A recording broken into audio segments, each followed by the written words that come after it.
Maya, it's such a pleasure having you with us today. Thank you for being with us. Thank you, Martin. It's the same for me. Listen, I wanted to talk a little bit about your role at Roche. And now in your previous role, you were dealing with communications. Obviously now when we talk about health awareness campaigns, I think it is a quite recent topic again. Looking back a little bit at your experience at Roche, what are the trends that you currently see in the pharmaceutical or even in the health sector? Now with my current role, which is pretty much aligned with what I used to do in the past, I'm heading public affairs and policy for the Middle East region. And one thing I could focus on is how we're changing our perspective as pharma industry.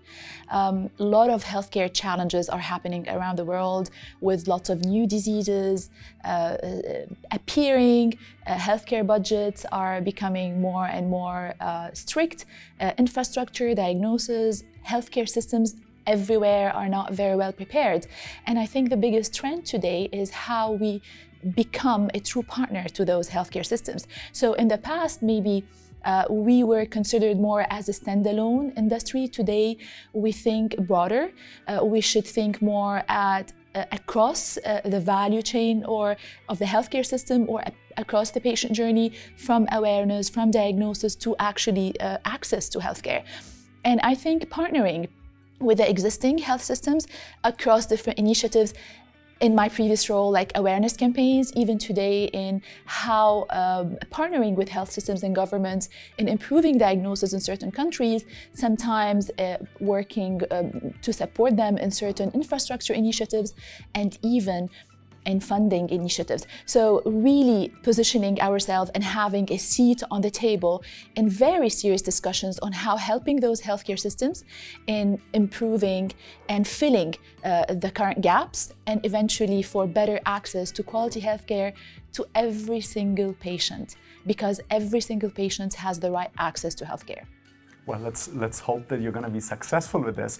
But I think you're touching on something really interesting, right? I mean, you basically said, well, we have to build relationships with the other stakeholders in the industry. We have to be connected, interconnected. And that's a little bit a point I want to get to as well. And sticking a little bit with the communications questions. Now we're in the time of the coronavirus, right? And obviously it seems to be affecting the entire society. It seems to be affecting all of us, businesses and so forth. But when we compare this with maybe other pandemics before that, we actually see that in terms of mortality rate, it seems to be still a little bit lower. We see as well in terms of fatal consequences, at least until now, we see as well, it seems not to be comparable with some of the outbreaks that we saw in the recent years. Obviously, one factor that has fundamentally changed is how we communicate, right? I'm like, WhatsApp is clearly changing our life. Facebook is bringing billions of people together and connects billions of people. So how do you think do these technologies, these communication platforms change as well your role personally or the role of Roche or any pharmaceutical company? Is it becoming more challenging or does it affect your day-to-day job? You know, when I think of social media, I would say it has the good, the bad, and the ugly. Mm-hmm. So yes, I agree, it is an unstoppable platform. Trends are changing. Now we have 24/7 online communication. Everyone has access, everyone has a voice. In the previous years, if you want to give your opinion, you have your circle of friends, you have your people in your, in your job, but now everything has changing. Yes, I agree with all those conspiracy theories, with all those fake news that are happening everywhere. It is dangerous somehow. But also I look at the positive sides and how institutions and governments, at least today, are trying to contain. For example, WHO and other healthcare organizations are trying to make Twitter, Facebook, some kind of verifiable information. They're partnering with Facebook and Twitter and other platforms to really make sure whenever, for example, you search for coronavirus, you get access to the right information. Having said that, this doesn't stop the spread of the wrong information. especially that it's becoming a collaborative platform. Collaborative not only to share information and spreading the fake news and creating this kind of panic, but also for emotional support. With a lot of people, let's say, being in a quarantine state, this is the only platform they have access to. The good thing about it is that they're sharing personal stories, they're creating some kind of awareness on what to do, what not to do, and people would like to hear those stories. But in the same time, it's creating more and more panic, and sometimes the wrong information, it can spread easily, quickly. It could be edited, and it could be interpreted in a very wrong way. So this is a bad thing.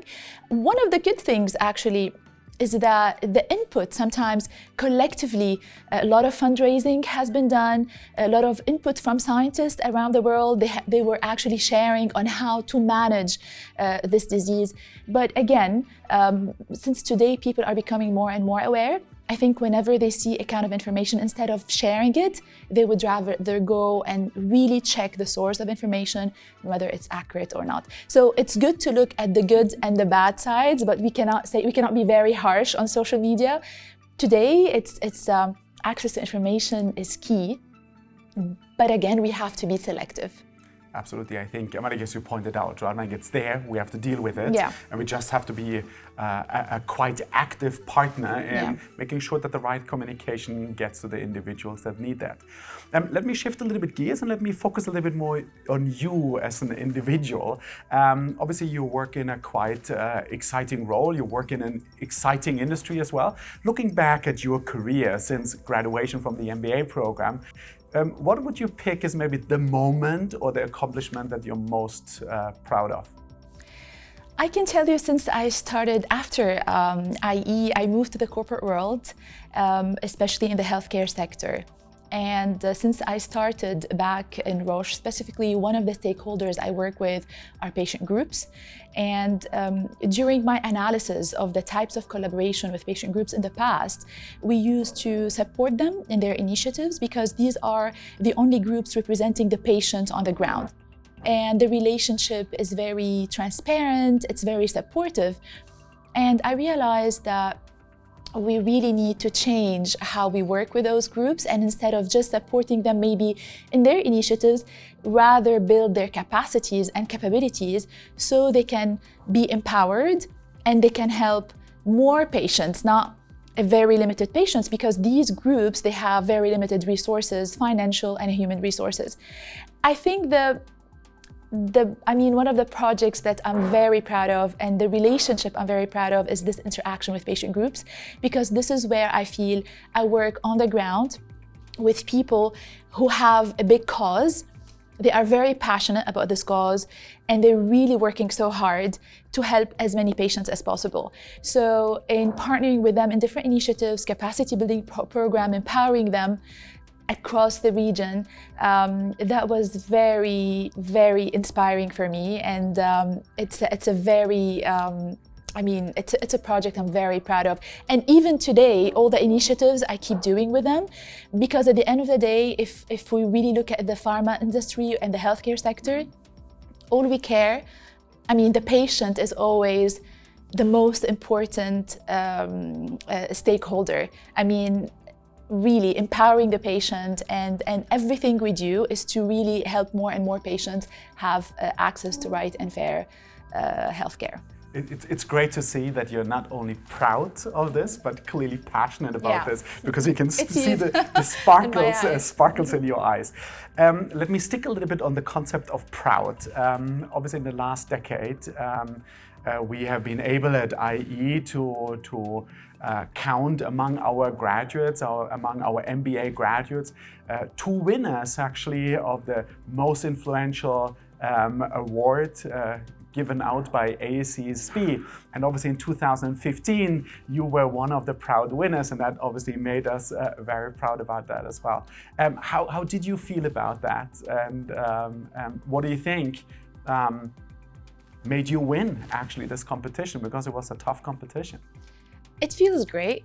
First, to be recognized coming from a tiny country in the world and working really on certain initiatives for this country from a region where we work hard to prove ourselves in different aspects.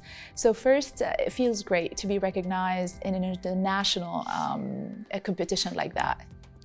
Yeah.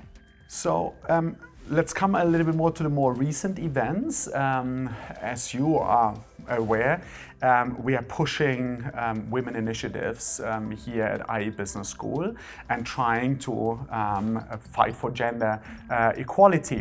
And as a consequence, one of the measures has been to create an international women's board, and you have been nominated as one of the members. Can you tell us a little bit more about the board and its goals and the initiatives that you think have to happen? I'm very honored to be selected to be a board member. This topic is very close to my heart for many reasons. A woman coming from the Middle East, I feel very empowered. I had great people supporting me in the past. I was given the right circumstances. I was in the right context, the right circumstances, but in the same time, in my region, I feel there are a lot of women who weren't given the same chances. Underprivileged women living in different areas, who have great ideas, who are great women, and yet they don't have the right opportunities. So basically, I think the objective of this board, first, to really come up with women initiatives to support those women in our regions and around the world. Second, mentoring. Me personally, I never had a mentor early on in my career, and I acknowledge the importance of having a mentor to support young ladies and young undergrads, to really help them with our experiences, our challenges, the challenges that we went through, our successes and failures, and everything we went through, and really help them and guide them throughout their careers. I think it's a great opportunity. I'm looking forward to work with all the members to really make certain initiatives happen, and not per se to position ourselves and the initiative, but rather to drive some actions on the ground, to drive some projects to help those women, whether the underprivileged woman or women early in their career or executive women. So it could be any initiative to support women around the world. Maya, first of all, congratulations, obviously, for all your accomplishments. Thank you very much as well for your incredible support to the community, to the institution, and obviously all the best with your initiatives and pushing the women's initiatives forward. And thank you very much for sharing your experience with us today. Thank you. Thank you, Martin. And I feel again honored to be with you today. Thank you. Thank you.